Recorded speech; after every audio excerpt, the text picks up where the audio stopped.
భారతదేశం అడవులు అనే సబ్జెక్ట్ గురించి నిన్న మనం చర్చించడం జరిగింది. భారతదేశం అడవుల్లో మనం అనేక అంశాల గురించి నిన్న చర్చించుకున్నాం. భారతదేశం అసలు అడవులంటే ఏంటి, ప్రపంచంలో అటవీ విస్తీర్ణం ఏ విధంగా ఉంది, భారతదేశంలో అడవులు ఏ విధంగా ఉన్నాయి, అడవుల నుంచి వచ్చే సంపద ఏ విధంగా ఉంది, మరి భారతదేశంలో ఉన్న అడవులు ఎన్ని రకాలుగా ఉన్నాయి, ఏ ఏ రకాలు ఏ ఏ ప్రాంతాల్లో విస్తరించి ఉన్నాయి, మరి అడవుల వల్ల వాడుకూడే లాభాలేంటి అనే విషయాన్ని, అంతేకాకుండా అడవుల యొక్క ఏ విధంగా అడవుల్ని అనేక రకాలుగా వర్గీకరణ చేశారు, మరి అడవుల పరిరక్షణ కోసం ప్రభుత్వం చేపట్టిన అనేక రకమైన చర్యలేంటి అనే వాటన్నిటిని గురించి మనం అనేక అటవీ విధానాలను చేపట్టింది, వాటన్నిటిని గురించి నిన్న చెప్పుకున్నాం. అంతేకాకుండా ప్రభుత్వం అడవులను పరిరక్షణ కోసం 3గా వర్గీకరించిందని, చివరి టాపిక్గా నేను చెప్పుకున్నది మనం అడవుల్ని 3 రకాలుగా వర్గీకరించింది. వాటిల్లో మనం రిజర్వ్ ఫారెస్ట్ అని, రక్షిత అడవులని, మూడవది విభజించబడని అడవులుగా 3 రకాలుగా వర్గీకరించాం. మరి మనం రిజర్వ్ ఫారెస్ట్ని 53% గాను, రక్షిత అడవుల్ని 29% గాను, మరి విభజించబడని అడవుల విషయానికి వస్తే వాటిని 18% గాను ఉన్నాయని మనం చెప్పుకోవడం జరిగింది. వాటి గురించి మనం క్షుణ్ణంగా నిన్న చెప్పుకున్నాం. ఆ తర్వాత మనం చూసినట్టయితే ప్రభుత్వం ఇంకొక మహత్తరమైన కార్యక్రమాన్ని అడవుల అభివృద్ధి కోసం, వాటి సంరక్షణ కోసం, మరి పర్యావరణ పరిరక్షణ కోసం దీనిలో భాగంగా ఒక మహత్తరమైన కార్యక్రమాన్ని ప్రారంభించడం జరిగింది. దాని పేరే మనం చూసినట్టయితే దాని పేరే సామాజిక అడవుల కార్యక్రమం. సామాజిక అడవుల కార్యక్రమం.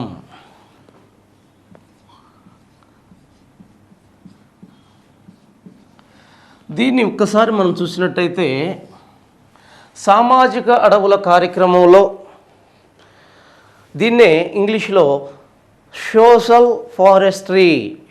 ఫారెస్ట్రీ అంటారు. సామాజిక అడవుల కార్యక్రమాన్ని మనం చూసినట్టయితే ఈ సామాజిక అడవుల కార్యక్రమాన్ని ప్రభుత్వం ఎందుకు తీసుకుంది అని మనం గమనించినట్టయితే దీనికి కొన్ని లక్ష్యాలు ఉన్నాయి. అడవులు కంటిన్యూస్గా తరిగిపోతూ ఉన్నాయి. మరి ఈ అడవులు తరిగిపోతున్న అడవుల్ని పరిరక్షించాలంటే మరి ప్రభుత్వమే కాకుండా ప్రజల్లో కూడా ఒక రకమైన చైతన్యం రావాలి. అడవుల గురించిన అవగాహన ప్రజల్లో ఉండాలి అనే ఉద్దేశంతో ప్రభుత్వం అనేక చర్యలను చేపట్టడం జరిగింది. ఈ చేపట్టే వాటిలో భాగంగా సామాజిక అడవుల కార్యక్రమం తీసుకురాబడింది. దీనిలో ఏం చేస్తారు అని కానీ మనం చూసినట్టయితే సామాజిక అడవుల కార్యక్రమంలో ముఖ్యంగా ప్రభుత్వం ఏదైతే వెనకబడిన ప్రాంతాల్లో, ఎక్కడైతే కరువు ప్రాంతాలలో, ఏ ప్రాంతాల్లో అయితే పంటలకు సరైన నీరు లేక పంటలు ఫెయిల్యూర్ అవుతున్నాయో, మరి ఎండిపోతున్నాయో, ఆ ప్రాంతాల్లో రైతులకు సరైన దిగుబడి లేక రైతులు ఇబ్బంది పడుతున్నారో ఆ ప్రాంతాలలో వారికి కావలసిన కొన్ని వాల్యుబుల్ మొక్కలు అంటే ప్లాంట్స్ని గవర్నమెంట్ సరఫరా చేస్తుంది. అంతేకాకుండా ఏమైనా వేకెంట్ ప్లేసెస్లో ఉంటే సమాజానికి సంబంధించి కానీ గవర్నమెంట్కి సంబంధించిన భూముల్లో కానీ ఎక్కడ వేకెంట్ ప్లేసెస్ ఉన్నా సరే ఆ ప్రాంతాల ఖాళీ ప్రదేశాల్లో ఆ మొక్కలను నాటే కార్యక్రమంని ప్రజలు చేపట్టాలని ప్రోత్సహించటమే దీని యొక్క ముఖ్య లక్షణము. అంతరించిపోతున్న అరణ్యాలని అభివృద్ధి చేయడం, తద్వారా పర్యావరణాన్ని పరిరక్షించటం, ఆ తర్వాత జీవ వైవిధ్యాన్ని కాపాడటమే దీని యొక్క ముఖ్య ఉద్దేశంగా మనం చెప్పుకోవచ్చు. దీనిని సోషల్ ఫారెస్ట్రీ అంటున్నారు. మనం గమనించాలి, మరి ఎప్పుడు ప్రారంభించారు దీన్ని అని చూసినట్టయితే 1982 సంవత్సరంలో 6వ పంచవర్ష ప్రణాళిక 6వ పంచవర్ష ప్రణాళికలో భాగంగా దీన్ని ప్రారంభించడం జరిగింది. ఈ పంచవర్ష ప్రణాళికలో ఈ కార్యక్రమాన్ని ప్రారంభించారు. దీనిలో మనకి 5 రకాల కార్యక్రమాలు మనకి కనిపిస్తున్నాయి. 5 రకాల సామాజిక అడవుల కార్యక్రమాలు మనకు కనిపిస్తున్నాయి. మనం వరుసగా చూసినట్టయితే వీటిని మనం వరుసగా చూసినట్టయితే 1 గ్రామీణ సామాజిక అడవుల కార్యక్రమం, గ్రామీణ సామాజిక అడవుల కార్యక్రమం. 2 పట్టణ సామాజిక అడవుల కార్యక్రమం. 3 వ్యవసాయ క్షేత్రాల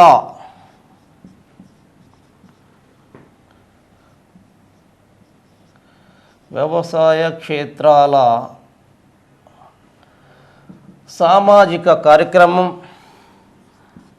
4 వాణిజ్యపరమైన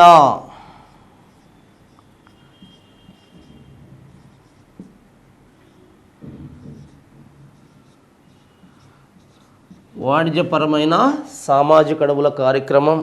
5 వాణిజ్య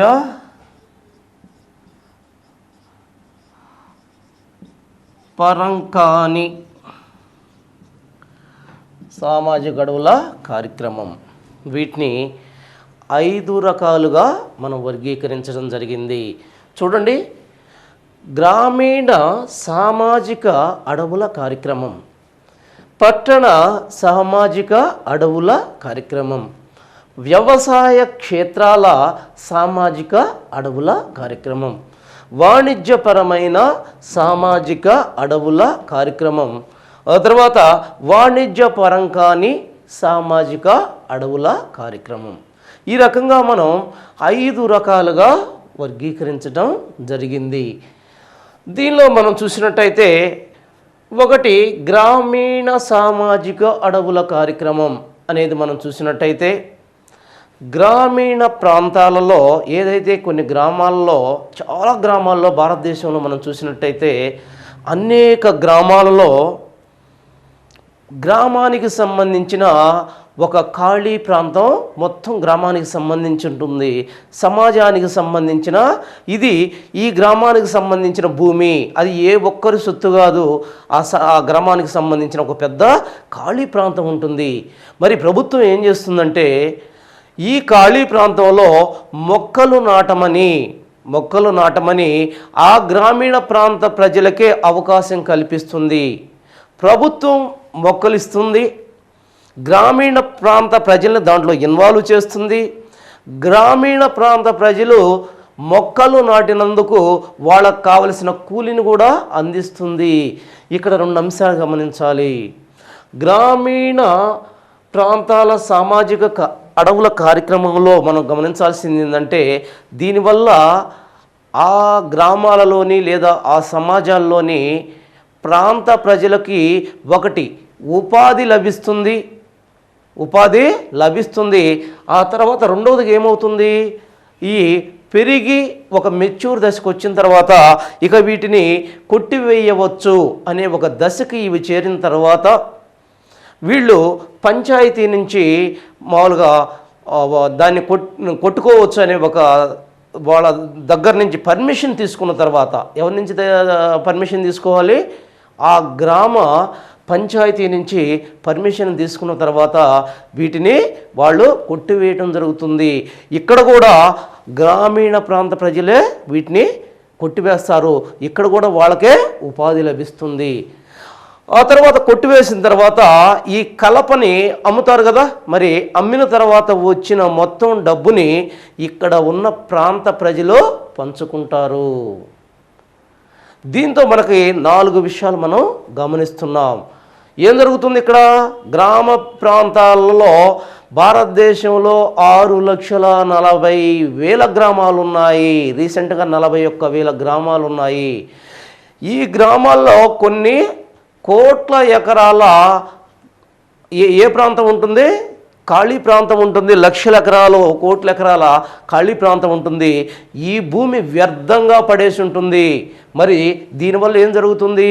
ఆ ప్రాంతంలో మొక్కల్ని పెంచటం వల్ల ఆ ప్రాంతంలో పర్యావరణం డెవలప్ అవుతుంది. రెండవదిగా మనం చూసినట్టయితే ఈ ప్రాంతంలో వీళ్ళకి కావలసిన, ఎవరికి? ఈ ప్రాంత ప్రజలకు కావలసిన ఉపాధి అవకాశాలని ప్రభుత్వం కల్పిస్తుంది.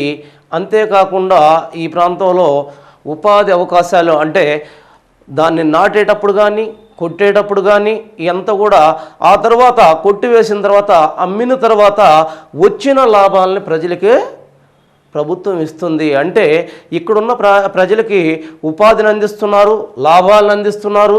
అంతేకాకుండా పర్యావరణం కాపాడబడుతుంది. జాగ్రత్తగా గమనించాలి. ఏమి జరుగుతుందనేది చాలా ఇంపార్టెంటు. తర్వాత రెండవదిగా మనం చూసినట్టయితే పట్టణ ప్రాంతాల సామాజిక అడవుల కార్యక్రమం. పట్టణ ప్రాంతాల సామాజిక అడవుల కార్యక్రమం. ఈ పట్టణ ప్రాంతాల సామాజిక అడవుల కార్యక్రమాన్ని మనం చూసినట్టయితే దీని ముఖ్య ఉద్దేశం ఏమిటి? దీని యొక్క ముఖ్య ఉద్దేశం ఏమిటి అని మనం కానీ చూసినట్టయితే, పట్టణ ప్రాంతాల సామాజిక అడవుల కార్యక్రమాన్ని మనం చూసినట్టయితే ఈ పట్టణ ప్రాంతాల సామాజిక అడవుల కార్యక్రమం యొక్క ముఖ్య ఉద్దేశం, దేనిదైనా సరే ముఖ్య ఉద్దేశం, ప్రభుత్వం ఎందుకు దీన్ని ప్రారంభించిందనేది ఇక్కడ ఇంపార్టెంట్. మనం ఇక్కడ చూసినట్టయితే పట్టణ ప్రాంతాల సామాజిక అడవుల కార్యక్రమంలో మనకేం కనిపిస్తుంది? ముఖ్యంగా దీని యొక్క మెయిన్ లక్ష్యం, పట్టణాలలో పొల్యూషన్ పెరిగిపోతుంది, అంటే కాలుష్యం పెరిగిపోతూ ఉంది. విపరీతంగా కాలుష్య సాగరాలుగా మారిపోతున్నాయి సిటీసు. ముఖ్యంగా మనం చూసినట్టయితే శబ్ద కాలుష్యం పెరుగుతుంది, వాయు కాలుష్యం పెరుగుతుంది. మరి ఇన్ని రకాల కాలుష్యాలు పట్టణాల్లో పెరిగిపోతున్నాయి. ఎందుకంటే వెహికల్స్ ఎక్కువైపోతున్నాయి. అంతేకాకుండా ఫ్యాక్టరీలు, కొత్త ఫ్యాక్టరీలు పుట్టుకొస్తున్నాయి. ఇవి విడుదల చేసే అనేక రకాల విషవాయువుల వల్ల ఈ ప్రాంతాల్లో అనేక రకాల కాలుష్యాలకి పర్యావరణం గురవుతుంది, ప్రజలు ఇబ్బందులకు గురవుతున్నారు. మరి దీని నుంచి సంరక్షించే దానిలో భాగంగా ఈ ప్రాంతంలో అడవుల కార్యక్రమాన్ని చేపట్టడం జరిగింది. పట్టణాలలో చూస్తే మనకు రోడ్సు మరియు రైల్వే ట్రాకుల పక్కన వీటి యొక్క ఈ మొక్కల నాటే కార్యక్రమాన్ని ప్రభుత్వం ప్రోత్సహిస్తుంది. అంతేకాకుండా ఏ అయితే ఫ్యాక్టరీలు ఉన్నాయో ఆ ఫ్యాక్టరీ ప్రాంతాలలో ఉన్న ఖాళీ ప్రాంతాలలో ఈ మొక్కల్ని మామూలుగా ఏర్పాటు చేస్తున్నారు, నాటడం జరుగుతూ ఉంది. అంతేకాకుండా మనం చూసినట్టయితే కొన్ని రకాల పార్కులను కూడా ఈ పట్టణ ప్రాంతాలలో డెవలప్ చేస్తూ ఉన్నారు. ఈ పార్కులను మనం చూసినట్టయితే ఇంపార్టెంట్ పార్కులు మనం తప్పకుండా గుర్తుంచుకోవాలి. ఈ పార్కులను ఎందుకు డెవలప్ చేస్తున్నారు అంటే బయటకు వచ్చిన కార్బన్ డైఆక్సైడ్ ఈ వృక్ష సంపద అత్యధికంగా తీసుకుంటుంది కాబట్టి కార్బన్ డైఆక్సైడ్ని తగ్గించే దానిలో భాగంగా వీటిని ఏర్పాటు చేస్తూ ఉన్నారు. వీటిల్లో మనం చూసినట్టయితే పట్టణంలో మనకి కొన్ని పెద్ద సిటీస్లో ఇటీవల పార్కుల్ని ఏటిని డెవలప్ చేశారు? బన్నార్ఘట్ట పార్క్. బన్నార్ఘట్ట ఎక్కడ ఏర్పాటు చేశారు? ఇది ముంబైలో ఏర్పాటు చేశారు, బన్నార్ఘట్ట పార్క్. తర్వాత కురీలి పార్క్. రెండవది మనం చూసినట్టయితే కురైలీ. కురైలీ చూడండి, ఇక్కడ కురైలీ పార్క్, ఇది ఎక్కడ లక్నోలో ఏర్పాటు చేశారు. ఈ రకంగా ఒక్కొక్క ప్రాంతంలో బెంగళూరులో కూడా కొన్ని పార్కుల్ని ఏర్పాటు చేయడం జరిగింది. ఈ రకంగా పట్టణ ప్రాంతాల్లో మనకి అనేక పార్కుల్ని ఏర్పాటు చేస్తున్నారు. ముఖ్యంగా కాలుష్యం, దీని యొక్క ముఖ్య ఉద్దేశం పట్టణాలలో కాలుష్య నివారణ. కాలుష్యం వల్ల ఉష్ణోగ్రతలు పెరుగుతున్నాయి. పెరిగిన ఉష్ణోగ్రతల వల్ల గ్రీన్ హౌస్ ఎఫెక్ట్ అనేది సంభవిస్తుంది. దానివల్ల సముద్ర మట్టాలు చుట్టూ ఉన్న ఏదైతే ఉన్నాయో ధ్రువాల వద్ద ఉన్న లేదా హిమాలయ పర్వతాల వద్ద ఉన్న మంచు కరిగి సముద్రంలో కలిసి సముద్ర మట్టాలు పెరుగుతున్నాయి. అవి సముద్ర తీర ప్రాంతాల్లో ఉన్న వారికి పెనుశాపంగా పరిణమిస్తున్నాయి. అంతేకాకుండా సముద్రాల్లో ఉన్న కొన్ని దీవులు ఆల్రెడీ మునిగిపోయాయి దీనివల్లే.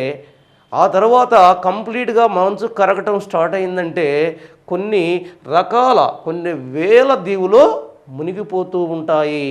సో ఈ విషయాన్ని ఖచ్చితంగా మీరు గమనించాలి. తరువాత మూడవదిగా చూస్తే వ్యవసాయ క్షేత్రాల సామాజిక అడవుల కార్యక్రమం. ఈ వ్యవసాయ క్షేత్రాల అడవుల సామాజిక అడవుల కార్యక్రమాన్ని మనం చూసినట్టయితే వ్యవసాయ భూముల్లో సామాజిక అడవుల కార్యక్రమాన్ని ప్రారంభించడాన్నే వ్యవసాయ క్షేత్రాల సామాజిక అడవుల కార్యక్రమం అంటున్నాం. ఇది ఎక్కడ తీసుకుంటున్నారు, ఎక్కడ జరుగుతుంది అంటే ఏ ప్రాంతాల్లో అయితే సరైన నీటి వసతులు లేక అటు ఇరిగేషన్ కానీ అంటే నీటిపారుదల కానీ ఇటు వర్షపాతం కానీ లేని ప్రాంతాలు, ఏ ప్రాంతాల్లో అయితే అధిక ఉష్ణోగ్రతల వల్ల అక్కడ భూగర్భ జలాలు సరిగా లేకపోవడం వల్ల ఆ ప్రాంతాల్లో కంటిన్యూస్గా క్రాప్స్ ఫెయిల్ అయిపోతున్నాయో అంటే క్రాప్స్ ఎండిపోతూ ఉన్నాయో, రైతు ఇబ్బందులకు గురై ఆత్మహత్య చేసుకునే పరిస్థితులు భారతదేశంలో అక్కడక్కడ మనకు కనిపిస్తున్నాయి. రైతే భారతదేశం యొక్క జీవనాడి. మనందరికి కావలసిన ఆహారాన్ని పండిస్తున్న రైతు ఇటువంటి పరిస్థితులకు చేరుకుంటే భారతదేశ పరిస్థితి చాలా దారుణమైన పరిస్థితి ఉంటుందనే ఉద్దేశంతో ఈ వ్యవసాయ క్షేత్రాల్లో ఎక్కడైతే మెట్టభూమి ప్రాంతాల్లో ఎక్కడైతే వర్షపాతం ఇరిగేషన్ అంటే నీరుపారుదల ఉండదో ఆ ప్రాంతాల్లో మనం చూసినట్టయితే ఈ వ్యవసాయ క్షేత్రాల ప్రాంతాల్లో గవర్నమెంట్ కొన్ని రకాల మొక్కల్ని సప్లై చేస్తూ ఉంది. ఎటువంటి సబ్సిడీ లేకుండా ఎవరైతే కొంతమంది డౌన్ ట్రాడన్ పీపుల్ ఏదైతే నిమ్న వర్గాలకు చెంది లేదా వారికి కావలసిన అంటే మనీ తక్కువగా ఉన్న పీపుల్ అంటే వాళ్ళ యొక్క ఆదాయాలు తక్కువగా ఉన్న ఎవరైతే పీపుల్ ఉన్నారో వాళ్ళందరికి కూడా ప్రభుత్వం కొన్ని రకాల మొక్కల్ని సరఫరా చేయడం జరుగుతుంది. ఈ మొక్కల్ని సరఫరా చేసిన తర్వాత వాళ్ళకు కావలసిన వాటిని పెంచడానికి కావలసిన దానికి కావలసిన వ్యయానికి సంబంధించి కూడా గవర్నమెంట్ వాళ్ళకి ప్రోత్సాహకరంగా కొంత సబ్సిడీ లోన్లు కూడా ఇవ్వడం జరుగుతుంది. ఇక్కడ గమనించాల్సింది గవర్నమెంటే మొక్కలు ఇస్తుంది, గవర్నమెంటే వీటిని పెంచుకోవడానికి కావాల్సిన లోన్స్ కూడా లోన్ ఫెసిలిటీస్ అంటే సబ్సిడీతో కూడిన లోన్ ఫెసిలిటీస్ కూడా గవర్నమెంట్ ఇస్తుంది. వాటిని పెంచుకునేసి కొట్టి లాభాలు మాత్రం వాళ్ళే తీసుకునేటట్టు గవర్నమెంట్ వాళ్ళని ప్రొజెక్ట్ చేయడం జరుగుతుంది. దాంతో ఏదైతే నష్టాల్లో ఇబ్బంది పడుతున్న రైతుకి చేయూతనిచ్చే కార్యక్రమంగా మనం వ్యవసాయ క్షేత్రాల సామాజిక అడవుల కార్యక్రమాన్ని చెప్పుకోవచ్చు. ఇది ఎక్కడ కనిపిస్తూ ఉందంటే భారతదేశంలో ముఖ్యంగా మీరు గమనించాల్సింది మెట్ట ప్రాంతాలు, నీటి ఎద్దడి ప్రాంతాల్లో ఇది గమనిస్తూ ఉంది. ఆ తర్వాత మనం చూసినట్టయితే వాణిజ్యపరమైన సామాజిక అడవుల కార్యక్రమము. వాణిజ్యపరమైన సామాజిక అడవుల కార్యక్రమం మనం చూసినట్టయితే ఏ ప్రాంతాలలో వీటిని పండిస్తున్నారు అడవుల కార్యక్రమం దాన్ని కూడా ప్రభుత్వం పోషిస్తుంది. కానీ ఈ ప్రోత్సహించడం అనేది యాక్చువల్గా ఇక్కడ గవర్నమెంటే కాదు, కానీ ఇక్కడ లాభాల కోసం ఆ రకమైన రైతులు, పెద్ద రైతులు సామాజిక పరమైన అడవుల కార్యక్రమంలో పాల్గొంటున్నారు. దీనిలో ముఖ్యంగా జరిగేది ఏమిటి అంటే, దీనిలో ముఖ్యంగా ఏం చేస్తున్నారంటే, ఈ సామాజిక వాణిజ్యపరమైన సామాజిక అడవుల కార్యక్రమంలో ఏం చేస్తున్నారు అంటే, ఏ అయితే అధిక వాల్యూ కలిగిన మామూలుగా స్పీసెస్ని, ఏ స్పీసెస్ అంటే మొక్కలని తీసుకొని వాటిని పెంచడం ద్వారా వాళ్ళు వ్యవసాయ క్షేత్రాల్లో పెంచుతున్నారు. అంటే మామూలుగా వేసే క్రాప్స్కి బదులుగా వీటిని ఆ ప్రాంతాల్లో పెంచుతున్నారు. తద్వారా అధిక లాభాలని వీరు సాధించడం జరుగుతుంది. దీన్నే వాణిజ్యపరమైన సామాజిక కార్యక్రమం అంటున్నాం. మరి ఈ వాణిజ్యపరమైన సామాజిక కార్యక్రమం ఏ ప్రాంతాల్లో మనకు కనిపిస్తుంది అని మనం చూడాలి. భారతదేశంలో మనం చూసినట్టయితే ఇది ముఖ్యంగా పంజాబు, హర్యానా, ఉత్తర రాజస్థాన్, పశ్చిమ ఉత్తరప్రదేశ్ ఈ ప్రాంతాల్లోనూ, మరి దక్షిణంగా కొన్ని ప్రాంతాల్లో, దక్షిణ భారతదేశంలో కూడా కొన్ని ప్రాంతాల్లో ఈ వాణిజ్యపరమైన సామాజిక అడవుల కార్యక్రమం జరుగుతుంది. దీనిలో ముఖ్య ఉద్దేశం ఏంటంటే ప్రాఫిట్స్, లాభాల కోసం ఈ వాణిజ్యపరమైన సామాజిక అడవుల కార్యక్రమాన్ని చేపట్టడం జరుగుతూ ఉంది. తర్వాత మనం చూసినట్టయితే ఐదవదిగా వాణిజ్యపరం కాని సామాజిక అడవుల కార్యక్రమం. వాణిజ్యపరం కాని సామాజిక అడవుల కార్యక్రమాన్ని మనం చూసినట్టయితే ఈ కార్యక్రమంలో లాభాలకి సంబంధించిన ఏ విధమైన ఇది ఉండదు. అంటే లాభాల పరంగా ఈ కార్యక్రమంలో ఎటువంటి లాభాలకు సంబంధించి ఉండదు. రైతు తన స్వవినియోగం కోసం ఇక్కడ కొట్టిన చెట్లు కానీ, పెంచిన చెట్లు కానీ అమ్మటం కానీ, దాని నుంచి వచ్చే లాభాల కోసం ఈ వాణిజ్యపరంగా సామాజిక అడవుల కార్యక్రమాన్ని చేపట్టడం లేదు. మరి ఎందుకు చేపడుతున్నారో అని మనం చూసినట్టయితే ఈ వాణిజ్యపరంగా సామాజిక అడవుల కార్యక్రమంలో ముఖ్య ఉద్దేశం ఏంటంటే, రైతు యొక్క పొలాల యొక్క గట్ల మీద, ఆ తర్వాత తన ఇంటి ప్రాంగణంలో ఉన్న ఖాళీ ప్రాంతాల్లో కూడా అడవులని అభివృద్ధి పరచమని ప్రభుత్వం ప్రోత్సహిస్తుంది. ఇక్కడ ఉన్న రైతు కూడా వీటిని వాణిజ్యపరంగా కాకుండా పెరిగిన తర్వాత తన గృహ అవసరాల కోసం, తన అవసరాల కోసం మాత్రమే వీటిని ఉపయోగించుకోవడం జరుగుతుంది. మరి వీటిని ముఖ్యంగా ఏ ప్రాంతాల్లో అయితే గట్ల మీద, వీటన్నిటి మీద కూడా వీటిని పెంచటం జరుగుతూ ఉంది. దీన్నే వాణిజ్యపరంగానే సామాజిక అడవుల కార్యక్రమం అంటారు. వాణిజ్యపరంగానే సామాజిక మొత్తం అసలు ఈ కార్యక్రమాల యొక్క ముఖ్య లక్ష్యం ఏంటి? ఒక్కో దాని లక్ష్యం మనం చెప్పుకున్నాం. మరి వీటిని మొత్తంగా చూసినట్టయితే వీటి యొక్క మొత్తం యొక్క ముఖ్య ఉద్దేశం ఏంటి? వీటి యొక్క మొత్తం యొక్క మెయిన్ ఉద్దేశం ఏంటి అంటే, భారతదేశంలో ఉన్న అడవులని శాతాన్ని 33.3%, ఈ 33.3% పెంచటమే దీనిలో ఉన్న ముఖ్య ఉద్దేశంగా మనం చెప్పవచ్చు. దీంట్లో మనం చూసినట్టయితే అటవీ విధానంలో మనం చూసాం. 1952 అటవీ విధానం, 1988 అటవీ విధానం, 2 అటవీ విధానాల్లో మనం చూసాం. ముఖ్య లక్ష్యం ఏంటి? ప్రభుత్వం యొక్క ముఖ్య లక్ష్యం అడవులని, భారతదేశంలో ఉన్న అటవీ శాతాన్ని 33.3% పెంచాలి. మరి ఈ రకంగా పెంచాలి అంటే ఒక్క ప్రభుత్వం పూనుకుంటేనే సరిపోదు. ప్రభుత్వంతో పాటు ప్రజలు కూడా ఉత్తేజితులు అవ్వాలి, దీనిలో భాగస్వాములు అవ్వాలి. మరి ప్రజలు భాగస్వాములు కావాలి అంటే ప్రజలంటే ఎవరు? రైతులు. రైతులకి కొన్ని లాభాలు ఉండాలి. మరి ఈ లాభాలు రైతులకు ఉండాలి అంటే మరి రైతులకు ఈ రకమైన ఫెసిలిటీస్ని ప్రభుత్వం కల్పించాల్సి ఉంటుంది.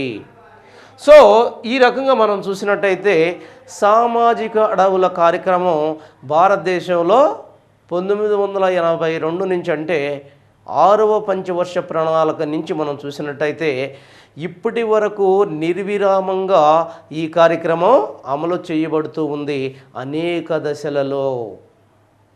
దీనిలో మీరు గుర్తుపెట్టుకోవాల్సింది 33.3% పెంచడమే కాదు, మరి దీనిలో భాగంగా ప్రభుత్వం ఏం చేస్తుంది, అక్కడున్న రైతులకు కావలసిన ఉపాధిని అందిస్తుంది, వాళ్ళకు కావలసిన లాభాలను అందిస్తుంది.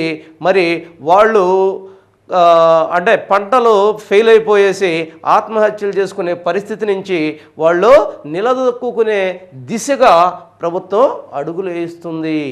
ఈ విషయాన్ని మనం ఖచ్చితంగా గమనించాలి. ఆ తర్వాత చూసినట్టయితే సామాజిక అడవుల కార్యక్రమం అయిపోయింది మనకి. ఆ తర్వాత భారతదేశపు అడవులు ఎదుర్కొంటున్న సమస్యలేంటి, భారతదేశపు అడవులు ఎదుర్కొంటున్న సమస్యలేంటి. సమస్యలు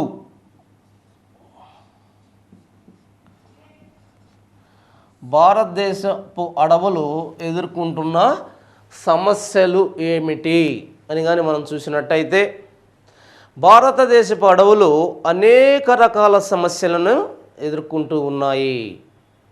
ముఖ్యంగా మనం చూసినట్టయితే ఏ ప్రాంతంలో అయినా సరే అడవులు సహజంగా ఎదుర్కొనే సమస్య ఏంటి అంటే వాటిని ఫారెస్ట్ ఫైర్స్ అంటారు. అడవులు కాలిపోతూ ఉంటాయి, వాటికి తగ్గట్టు కాలిపోతూ ఉంటాయి. దానివల్ల అడవులు తరిగిపోతాయి. మరి అడవులు తరిగిపోతే అడవుల్లో స్థిర నివాసం ఏర్పరచుకున్న ఆవాస ప్రాంతాలుగా ఏర్పరచుకున్న వన్యప్రాణులకి తీరని నష్టం జరుగుతుంది. మరి ఈ అడవులు ఈ విధంగా తరిగిపోవటానికి భారతదేశంలో అనేక కారణాలు ఉన్నాయి. మనం చూసినట్టయితే మనం 33.3% ఉండాలని నిర్ణయించుకుంటే భారతదేశంలో 24 ప్రస్తుతం చూసినట్టయితే 0.1% మాత్రమే అడవులు ఉన్నాయి. మీకు నిన్న ఇది వచ్చింది 24.01% మాత్రమే అడవులు ఉన్నాయి. ఇది 2013 స్టేట్ ఫారెస్ట్ రిపోర్ట్ ప్రకారం మనకు వచ్చిన ఇన్ఫర్మేషన్. దీని ప్రకారం 24.01% మాత్రమే ఉన్నాయి. మరి దీనికన్నా ఎంత తక్కువ శాతం ఉన్నాయి ఇవి? మరి దీంట్లో చూసినట్టయితే ఈ 24%లో కూడా 32.23% మాత్రమే 32% మాత్రమే 32% మాత్రమే నిజమైన అడవులుగా ఉన్నాయి. తక్కినవన్నీ కూడా స్క్రబ్స్ అడవులు, చిన్న చిన్న అడవులుగా ఉన్నాయి. చిన్న చిన్న వాటిని ఏమంటారు, బుషెస్, చిన్న చిన్న బుషెస్, ఎత్తు తక్కువగా ఉన్న బుషెస్ లాగా ఉన్నాయి. గుట్టలుగా, చిన్న చిన్న గుట్టలుగా, వృక్షాలుగా కాకుండా చిన్న గుట్టలుగా ఉన్నాయి. దీన్ని బట్టి చూస్తే భారతదేశంలో అడవులు చాలా తక్కువగా ఉన్నాయి. దీనికి ముఖ్య కారణం ఏంటి అంటే ప్రజల్లో అవగాహన లోపించి ప్రజలు తమ వంట చెరుకు కోసం విచక్షణారహితంగా అడవుల్ని నరికివేస్తున్నారు. అంటే ప్రజల్లో చైతన్యం లేకపోవడం వల్ల. రెండవది ఏంటంటే ప్రజలు చైతన్యం ఉన్నప్పటికీ కొన్ని ప్రాంతాలలో తమ స్వలాభం కోసం, లాభాపేక్ష కోసం వీటిని విపరీతంగా నరికివేస్తున్నారు. లాభాపేక్షం కోసం వీటిని విపరీతంగా నరికివేయడం జరుగుతూ ఉంది. వేరే వేరే దేశాలకి స్మగుళ్ళు చేస్తున్నారు. కొన్ని దేశాలకు ఖరీదైన ముఖ్యమైన వాటిని నరికివేస్తూ ఉన్నారు. అంతేకాకుండా ఏ కాలంలో నరికివేయాలి, ఒక చెట్టు ఒక మంచి వాల్యూ ఉండాలి అంటే దానికి ఒక కాలం ఉంటుంది. ఒక చెట్టుని ఒక కాలంలోనే, అంటే అది పరిపూర్ణంగా ఎదిగిన తర్వాత మాత్రమే నరికితే దాని కలప వాల్యూగా ఉంటుంది. అంతకు ముందు కానీ నరికితే దాన్ని దేనికి ఉపయోగించలేం. ఆ విజ్ఞానం లేక ఇష్టానుసారంగా నరికివేస్తూ ఉన్నారు. ఇంకా మనం చూసినట్టయితే అడవులలోకి గొడ్లను మేపుతూ ఉన్నారు తీసుకుపోయేసి. మరి ఈ గొడ్లు ఏదైతే పశువులు అంటున్నామో ఈ పశు సంపద అనేది భారతదేశంలో విస్తారంగా ఉంది కాబట్టి ఇవి చెట్లని చాలా ఎక్కువగా నాశనం చేస్తూ ఉన్నాయి. అంతేకాకుండా భారతదేశంలో సరి అయిన ట్రైన్డ్ ఫారెస్ట్ ఆఫీసర్స్, ఈ ట్రైన్డ్ ఫారెస్ట్ ఆఫీసర్స్ లేకపోవడం, మరి ఉన్న వాళ్ళల్లో నిజాయితీ లోపించడం, మరి డబ్బుకు అమ్ముడుపోవడం వంటి కారణాలు ఈ మన భారతదేశంలో అడవులు అంతరించిపోవడానికి తగ్గిపోవడానికి కారణమవుతూ ఉంది. మరి అడవులు తగ్గిపోతే పరిస్థితి ఏంటి? వరదలు చుట్టుముడతాయి, వర్షపాతం తగ్గిపోతూ ఉంది, కాలుష్యం పెరిగిపోతూ ఉంటుంది, మరి కాలుష్యంతో పాటు హీటు కూడా పెరిగిపోతూ ఉంటుంది. అంతేకాకుండా దీనివల్ల క్లైమాటిక్ చేంజెస్ కారణమవుతుంది. అంటే ఋతువుల యొక్క తేడాలకు ఇది కారణమవుతూ ఉంది. దీన్ని చూసిన తర్వాత ప్రభుత్వం ఎన్ని చర్యలు చేపట్టినా సరే, గవర్నమెంట్ ఎన్ని చర్యలు చేపట్టినా ప్రజల్లోనూ నాయకుల్లోనూ చిత్తశుద్ధి, ముఖ్యంగా నాయకుల్లో చిత్తశుద్ధి లోపించడం వల్ల ఈ అడవులు ఎక్కువగా నష్టపోతున్నాయనే ఉద్దేశంతో ప్రజల్లోనే ఒక రకమైన చైతన్యం వచ్చింది. ముఖ్యంగా ఏంటంటే అడవులు, నదుల మీద ఆనకట్టలు కడుతున్నారు. ఏ రాష్ట్రం తన ఇష్టానుసారంగా ఆనకట్టలను నిర్మిస్తుంది. దానివల్ల కొన్ని వేల హెక్టార్ల అటవీ ప్రాంతం ముంపున గురవుతుంది. దీని ద్వారా పెద్ద మొత్తంలో అడవులు నాశనం అవుతున్నాయి. మరి ఈ విషయాల్లో గవర్నమెంట్ చూసి చూడనట్టు గమనుందనే ఉద్దేశంతో ప్రజల్లోనే ఒక రకమైన చైతన్యం వచ్చి ఈ ప్రజలు పెద్ద మొత్తంలో చైతన్యాలకి, అంటే రెవల్యూషన్స్కి, మూమెంట్స్కి పాలు పంచుకుంటున్నారు. ముఖ్యంగా మనం చూసినట్టయితే అనేక రకాల ఉద్యమాలు, ప్రజల్లో ఎన్నో రకాల ఉద్యమాలు దీనికి వ్యతిరేకంగా వచ్చాయి. మనం చూస్తున్నట్టయితే ముఖ్యంగా 2 రకాల ఉద్యమాలు మనం ఇంపార్టెంట్గా చెప్పుకోవచ్చు. ఆ తర్వాత వన మహోత్సవం అనేది భారతదేశంలో ఇంకొకటి కూడా భారతదేశం మన ప్రభుత్వం చేపట్టిన కార్యక్రమం. అది ముఖ్యంగా ఉద్యమాల గురించి చూద్దాం. ఫస్ట్ ఉద్యమం చిప్కో ఉద్యమం. ఫస్ట్ ఉద్యమం చిప్కో ఉద్యమం. 2 అప్పికో ఉద్యమం. అప్పికో ఉద్యమం. 3 ఇది ప్రభుత్వ కార్యక్రమం, ఇది వన మహోత్సవ్.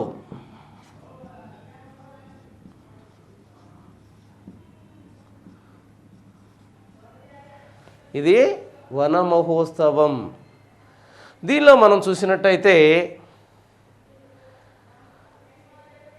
అనేక రకమైన సామాజిక కార్యకర్తలు, పర్యావరణ ప్రేమికులు అడవులను కాపాడాలనే ఉద్దేశంతో అనేక రకాలైన మూమెంట్స్ని స్టార్ట్ చేశారు, ఉద్యమాలని. దీనిలో ముఖ్యంగా మనం చూస్తే చిప్కో ఉద్యమం. ఈ చిప్కో ఉద్యమం మనం చూసినట్టయితే ఎక్కడ జరిగింది ఈ చిప్కో ఉద్యమం? ఉత్తరప్రదేశ్లోని చమోలి అనే ప్రాంతం నుంచి స్టార్ట్ అయింది చిప్కో ఉద్యమం. మరి ఎవరి ఆధ్వర్యంలో ఈ ఉద్యమం ప్రారంభమయ్యింది? చాలాసార్లు అడుగుతున్నాడు ఈ క్వశ్చను. చిప్కో ఉద్యమం ఎవరి ఆధ్వర్యంలో ప్రారంభమైంది అని అడుగుతున్నాడు. సుందర్లాల్ బహుగుణ. సుందర్లాల్ బహుగుణ అనే అతని నేతృత్వంలో చిప్కో ఉద్యమం ప్రారంభమైంది. ఎక్కడి నుంచి ప్రారంభమైంది ఇది? ఈ ఉద్యమం చమోలి, ఉత్తరాఖండ్లోని చమోలి అనే ప్రాంతం నుంచి ఈ ఉద్యమం స్టార్ట్ అయింది. ఈ ఉద్యమంలో భాగంగా అక్కడ కట్టే ఆనకట్ట వల్ల, ఆ ప్రాంతాల్లో కట్టే భగీరథి మీద, ఆ ప్రాంతాల్లో కట్టే ఆనకట్ట వల్ల ఆ ప్రాంతంలో అధిక ప్రాంతం ముంపునకు గురవుతుందని, తద్వారా అనేక మంది నిరాశ్రయులు అవుతారని, కొన్ని వేల హెక్టేర్ల అటవీ ప్రాంతం ముంపునకు గురవుతుందని ఈ ఉద్యమం స్టార్ట్ అయింది. మరి ఈ ఉద్యమంలో భాగంగా దీనిలో కార్యకర్తలు చెట్లని చెట్లని వాటేసుకుంటారు. వాటేసుకున్న తర్వాత వాళ్ళు ఒకే ఒక నినాదం చేస్తారు, చెట్లతో పాటు మమ్మల్ని నరకండి. చెట్లను నరకటం ఆపుతారా, లేకపోతే చెట్లతో పాటు మమ్మల్ని కూడా నరికివేయండి అనే ఒక నినాదాన్ని ఇస్తున్నారు. దీన్నే చిప్కో ఉద్యమం అని మనం చెప్పుకుంటూ ఉన్నాము. ముఖ్యంగా మీరు గుర్తుపెట్టుకోవాల్సింది ఎవరు, సుందర్లాల్ బహుగుణ. 2 ఎక్కడ జరుగుతుంది? ఇది చమోలి, ఉత్తరాఖండ్లోని చమోలిలో జరుగుతుంది. యాక్చువల్గా దీనికి ఈ పదానికి అర్థం ఎల్బ్రస్ అనే పదం నుంచి వచ్చింది. ఇది ఏ పదం నుంచి వచ్చింది? ఎల్బ్రస్ అనే పదం నుంచి వచ్చింది. దీంట్లో మనం చూసినట్టయితే ఎవరు మామూలుగా గాంధీ యొక్క అహింసా సిద్ధాంతాలను అనుసరించి వచ్చిన ఉద్యమం ఇది. చాలా జాగ్రత్తగా గమనించాలి. ఎవరి సిద్ధాంతాలను అనుసరించి ఈ ఉద్యమం వచ్చిందని అడుగుతాడు, లేదా గాంధీ అహింసా సిద్ధాంతం నుంచి ఏ ఉద్యమం వచ్చింది అని అడుగుతాడు. దీన్ని చిప్కో ఉద్యమం వచ్చిందని మనం చెప్పాలి. ఆ తర్వాత మనం చూసినట్టయితే దీన్ని అనుసరించి అప్పికో ఉద్యమం వచ్చింది. ఇది కర్ణాటకలో స్టార్ట్ అయిన ఉద్యమం. మరి రామకృష్ణ హెగ్డే అనే అతని ఆధ్వర్యంలో ఈ ఉద్యమం స్టార్ట్ అయింది. మరి ఈ ఉద్యమంలో కూడా శాంతియుతమైన ఉద్యమం. చిప్కో ఉద్యమాన్ని అనుసరించి నడిచే ఉద్యమాన్ని మనం అప్పికో ఉద్యమం అంటున్నాం. ఇది కూడా శాంతియుతంగా నడిచే ఉద్యమంగా మనం చెప్పుకోవచ్చు. ఆ తర్వాత మనం చూసినట్టయితే వన మహోత్సవం. ఇది గవర్నమెంట్ యొక్క కార్యక్రమం. జాగ్రత్తగా గమనించాలి, గవర్నమెంట్ యొక్క కార్యక్రమం. చిప్కో ఉద్యమం 1973లో స్టార్ట్ అయితే అప్పికో ఉద్యమం 1900. ఇది చిప్కో చూడండి ఒక్కసారి. చిప్కో ఉద్యమం 1973లో స్టార్ట్ అయింది. 73లో అప్పికో ఉద్యమం 1983లో. వన మహోత్సవం 1950లో స్టార్ట్ అయింది. 1950లో స్టార్ట్ అయింది. ఆనాటి కాలంలో కేంద్ర వ్యవసాయ మంత్రి కన్షీలాల్ మున్షి అనే అతని నేతృత్వంలో ఇది వనమహోత్సవం చేయబడింది. ఈ ఉద్యమం ప్రారంభమైంది. వనమహోత్సవం అనేది ఒక కార్యక్రమం, ఇది ఉద్యమం కాదు. ఈ 2 ఉద్యమాలు గుర్తుపెట్టుకోవాలి. ఈ కార్యక్రమం స్టార్ట్ అయింది. ఈ కార్యక్రమంలో భాగంగా వీరు ఒక నినాదాన్ని చేసుకున్నారు. ఏమని నినాదాన్ని చేసుకున్నారు? మొక్కంటే నీరు, మొక్కంటే నీరు, నీరంటే రొట్టె, రొట్టంటే ప్రాణం. ఏమి నినదించారు వీళ్ళు? చూడాలి జాగ్రత్తగా.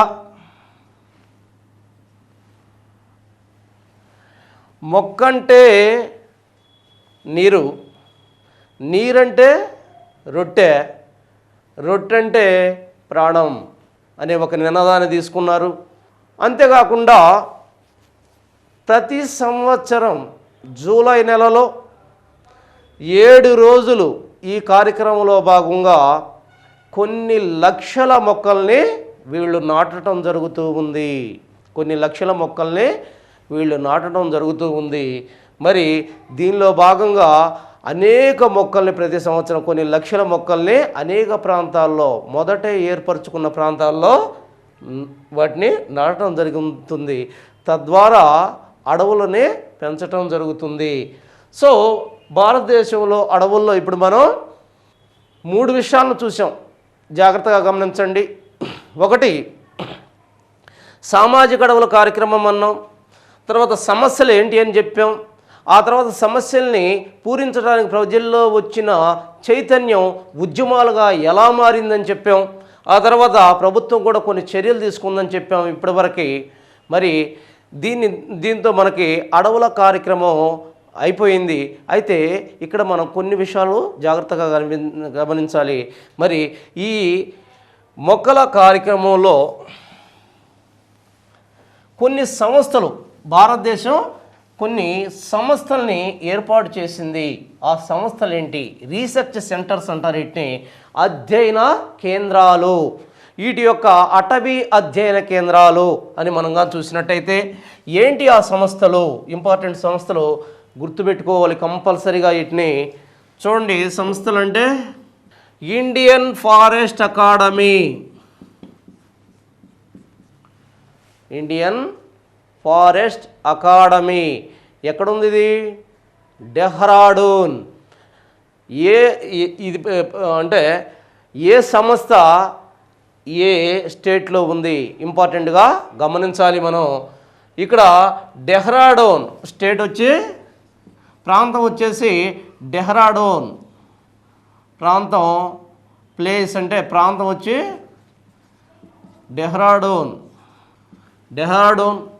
రెండు, ఫారెస్ట్ సర్వే ఆఫ్ ఇండియా. ఇట్లా ఇంగ్లీష్లోనే గుర్తుపెట్టుకోండి, మీకు చాలా బాగుంటుంది, చాలా అర్థమవుతుంది, చాలా ఈజీగా ఉంటుంది. ఫారెస్ట్ సర్వే ఆఫ్ ఇండియా, ఇది కూడా డెహ్రాడూన్లోనే ఉంది. ఆ తర్వాత మూడు, సర్వే ఆఫ్ ఇండియా ఎక్కడుంది? ఇది డెహ్రాడూన్లోనే ఉంది. చూడండి ఒక్కసారి, ఇండియన్ ఫారెస్ట్ అకాడమీ డెహ్రాడూన్లో ఉంది, ఫారెస్ట్ సర్వే ఆఫ్ ఇండియా డెహ్రాడూన్లోనే ఉంది, సర్వే ఆఫ్ ఇండియా డెహ్రాడూన్లోనే ఉంది. ఆ తర్వాత మళ్ళా మనం చూసినట్టయితే ఇప్పటికి మూడు చూసాం మనం. మరి ఈ మూడు తర్వాత మనం చూసినట్టయితే నాలుగు ఎక్కడుంది? ఇది botanical survey of India, botanical survey of India Calcutta. Calcutta ఎక్కడుంది? ఏ state? West Bengal. Dehradun A state?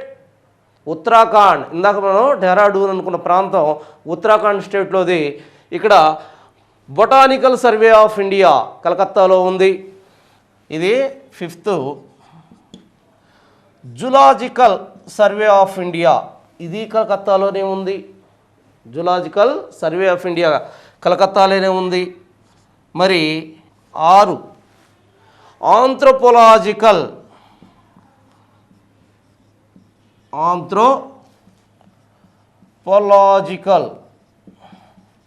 Survey of India కలకత్తాలోనే ఉంది.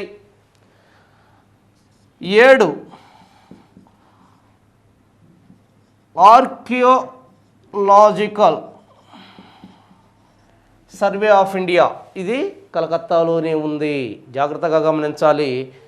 బొటానికల్ సర్వే ఆఫ్ ఇండియా కలకత్తాలో ఉంది, జూలాజికల్ సర్వే ఆఫ్ ఇండియా కలకత్తాలోనే ఉంది, ఆంథ్రోపోలాజికల్ సర్వే ఆఫ్ ఇండియా కలకత్తాలో ఉంది, ఆర్కియలాజికల్ సర్వే ఆఫ్ ఇండియా కలకత్తాలోనే ఉంది. ఇప్పుడు దాకా మనం 7 చూసాము.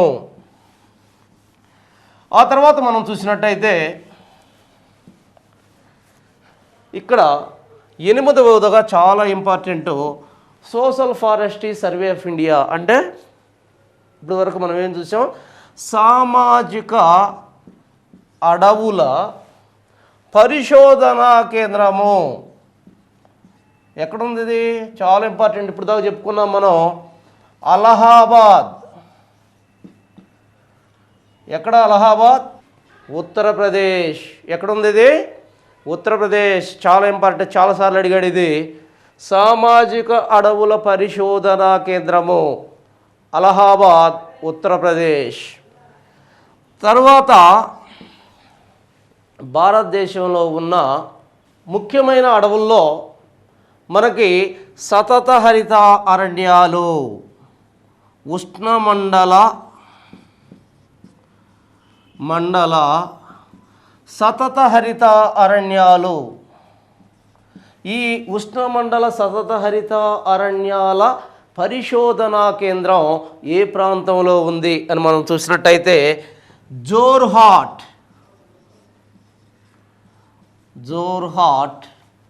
ఎక్కడుంది ఇది? జోర్హాట్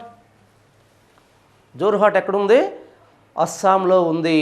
జోర్హాట్ అనే ప్రాంతం మనకి అస్సాంలో కనిపిస్తుంది. ఇది ఉష్ణమండల సతత హరిత అరణ్యాల పరిశోధనా కేంద్రం జోర్హాట్. 10 చూసినట్టయితే ఆయన రేఖ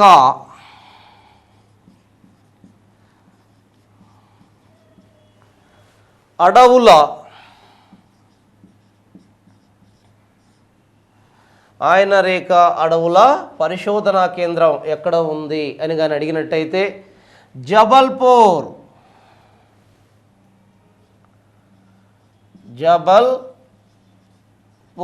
ఎక్కడుంది జబల్పూర్? మధ్యప్రదేశ్.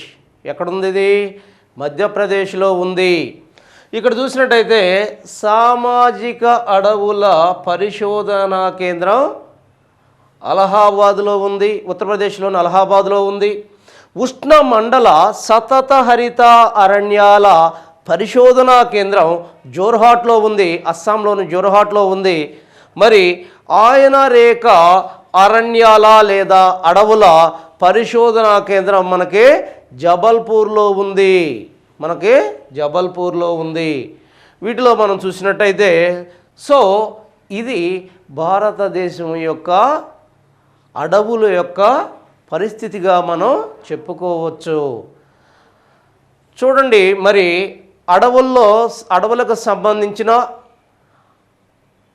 అడవులు అంటే ఏంటి, అటవీ విధానం అంటే ఏంటి, భారతదేశంలో అడవులు నుంచి ఏ సంపదలు మనకు వస్తున్నాయి, మరి భారతదేశంలో అడవులు ఎన్ని రకాలుగా ఉన్నాయి, మరి భారతదేశంలో అటవీ విస్తీర్ణం ఏ విధంగా ఉంది, మరి భారతదేశంలో ఉన్న అడవులని రక్షించడానికి ప్రభుత్వం ఏ ఏ చర్యలను చేపట్టింది, ఏ అటవీ విధానాలను కానీ స్టేట్ అటవీ రిపోర్ట్లు కానీ ఏ విధంగా తీసుకోవడం జరిగింది, మరి వీటన్నిటి విషయంలో అంతేకాకుండా అడవుల్ని ఏ విధంగా విభజించడం జరిగింది, మరి సామాజిక అడవుల్ని అభివృద్ధి పరచడంలో భాగంగా సామాజిక అడవుల కార్యక్రమం పరిస్థితి ఏంటి, మరి అంతేకాకుండా అడవుల్ని డెవలప్ చేయటం కోసం అడవుల యొక్క సమస్యలు ఏంటి భారతదేశంలో, ఆ సమస్యల నుంచి అడవుల్ని రక్షించడం కోసం, అడవుల్ని పెంచడం కోసం ఉద్యమాలు ఏం జరిగాయి, మరి ప్రభుత్వం కూడా ఏదైనా కార్యక్రమాలు చేపట్టిందా, మరి వాటన్నింటినీ కూడా మనం క్షుణ్ణంగా చర్చించాం. అంతేకాకుండా పరిశోధనా కేంద్రాలు అడవుల డెవలప్మెంట్ కోసం, అడవుల అభివృద్ధి కోసం ప్రభుత్వం ఏర్పాటు చేసిన అనేక పరిశోధనా కేంద్రాలు ఏ విధంగా ఉన్నాయి అనే దాని మీద మనం సమగ్రమైన ఇన్ఫర్మేషను ఇవ్వడం జరిగింది. మరి ఈ ఇన్ఫర్మేషన్ని మీరు సమగ్రంగా తీసుకునేసి ప్రతి విషయంలో కూడా మీరు ఈ విషయాన్ని తీసుకునేసి దీని విషయంలో మీరు క్షుణ్ణంగా చదివి మరి ఈ మ్యాప్ ఆధారంగా వీటిని గుర్తుపెట్టుకుంటూ ఏ ప్రాంతాల్లో ఏ ఉన్నాయని చెప్పి మ్యాప్ ఆధారంగా గుర్తుపెట్టుకుంటూ మరి ఖచ్చితంగా వీటిల్లో ఎప్పుడెప్పుడు వేటిని అంటే ప్రభుత్వం ఏ ఏ చర్యలను చేపట్టింది అనే దాంట్లో ముఖ్యంగా ఇక్కడ మాత్రం తప్పనిసరిగా కొన్ని ముఖ్యమైన సంవత్సరాలనే అడుగుతాడు, ముఖ్యమైన పరిశోధనా కేంద్రాలను అడుగుతున్నాడు. ఈ రెండింటిని మాత్రం మీరు ఖచ్చితంగా మగ్గింగ్ చేయాలి, ఖచ్చితంగా గుర్తుపెట్టుకోవాలి.